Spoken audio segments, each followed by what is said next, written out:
Taste the Daily.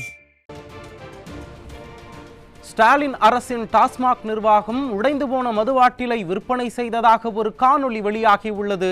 இது குறித்த விவரங்களை நமது தலைமை செய்தியாளர் முனைவர் கோ ஜெயக்குமார் வழங்க கேட்கலாம். வணக்கம் ஜெயக்குமார், கூடுதல் விவரங்களை பதிவு பண்ணலாம்.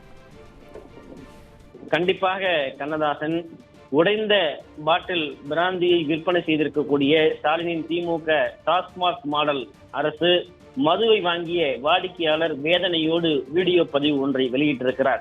சென்னை MMDA 100 அடி சாலை அருகே இருக்கக்கூடிய அரசு டாஸ்மாக் கடையில் மதுபானம் வாங்கிய நபர் அறைக்கு எடுத்து சென்று பிரித்து பார்த்தபோது பாட்டில் உடைந்து போயிருக்கிறது. இது குறித்து டாஸ்மாக் கடை எண்ணாக இருக்கக்கூடிய அந்த 100 அடி சாலை இருக்கக்கூடிய டாஸ்மாக் மதுபான கடைக்கு வந்து அந்த மது பாட்டில் குறித்து உடைந்து போயிருக்கிறது, இதை பயன்படுத்த முடியாது, இதை நான் அருந்த முடியாது என்று தெரிவித்திருக்கிறார். அங்கு இருந்த ஊழியர்கள் அவரோடு வாக்குவாதத்தில் ஈடுபட்டு வேண்டுமென்றால் வடிகட்டி குடி, இல்லை என்றால் போடா என்று அவரை திட்டியிருக்கிறார்கள். இதனால் மனமுனைந்த அந்த வாடிக்கையாளர் வீடியோ பதிவு ஒன்றை வெளியிட்டிருக்கிறார். குறிப்பாக அதிமுக ஆட்சி காலத்தில் மது விற்பனையில் இது போன்ற ஒரு கெடுபிடிகளோ கூடுதல்களையோ விற்பனை செய்யப்படவில்லை என்றும், அதே நேரத்தில் இது போன்று உடைந்த பாட்டில்கள் இருந்தால் அவர்கள் நியாயமாக பெற்றுக்கொண்டு அவர்கள் அந்த பாட்டிலுக்கு பதிலாக வேறு ஒரு பாட்டிலை கொடுப்பார்கள். குவார்ட்டர் பாட்டிலுக்கு 10 ரூபாய் வசூல் செய்யக்கூடிய இந்த டாஸ்மாக் நிர்வாகம் உடைந்த பாட்டிலுக்கு, உடைந்து போன சரக்கிற்கு மீண்டும் மாற்றி சரக்கை வழங்கவில்லை என்று வேதனையோடு அவர் ஒரு வீடியோ பதிவை வெளியிட்டதோடு ஆணவ போக்கோடும் அலட்சியமாகவும் பதிலளித்திருப்பதால் அந்த பாட்டிலை குடித்திருந்தால் வயிற்றுக்குள் அந்த கண்ணாடி துகள் எல்லாம் வயிற்றுக்குள் சென்றிருந்தால் எனது குடும்பத்திற்கு யார் பொறுப்பாவது? டாஸ்மாக் நிர்வாகம் பொறுப்பேற்குமா அல்லது திமுக அரசு பொறுப்பேற்குமா என்று கேள்வி எழுப்பியிருப்பதோடு, கஜானாவை நிரப்பிக் கொள்வதற்கு மட்டும் பணத்தை பெற்றுக் கொள்ளுகிற டாஸ்மாக் நிர்வாகம் வாங்குகிற அதனை குடிக்கிற மக்களுடைய பாதுகாப்பு விஷயத்தில் எந்த விதமான அக்கறையும் காட்டாமல் இருப்பது வேதனையாக இருப்பதாக தெரிவித்திருக்கிறார்.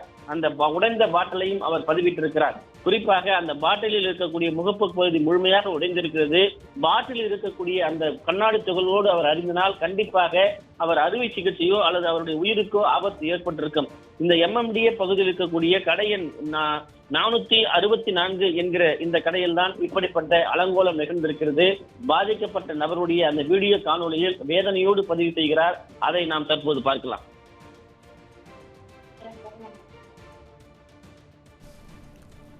கூடுதல் விவரங்களை வழங்கியமைக்கு நன்றி ஜெயக்குமார். சாருங்க பாருங்கள், நாங்கள் போய் ஒயின் ஷாப்பில் போய் சரக்கு வாங்க போனோம்.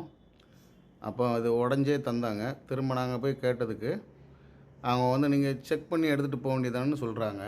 இதை எப்படி சார் நாங்கள் அங்கே வச்சு ஒயின் ஷாப்பில் செக் பண்ண முடியும்? கேட்டால் திரும்ப ஒரு மாதிரியா பேசுகிறாங்க. இந்த திராவிட அரசில் வந்து இப்படி பண்ணிக்கிட்டு இருக்காங்க, மக்களை வந்து கொல்றாங்க சார். இந்த மாதிரி நல்லா பாருங்கள் சார், இதான் திராவிட அரசு பண்ணுற இது சார். ஏற்று கேட்டால் நீ யாரை வேணாலும் கூப்பிடு அப்படிங்கிற மாதிரி சொல்கிறாங்க சார். இதுக்கு நீங்கள் தான் சார் ஒரு நியாயம் சொல்லணும். நான் இதை மேல் இடத்துக்கு ரிப்போர்ட் அனுப்பிடுறேன் சார்.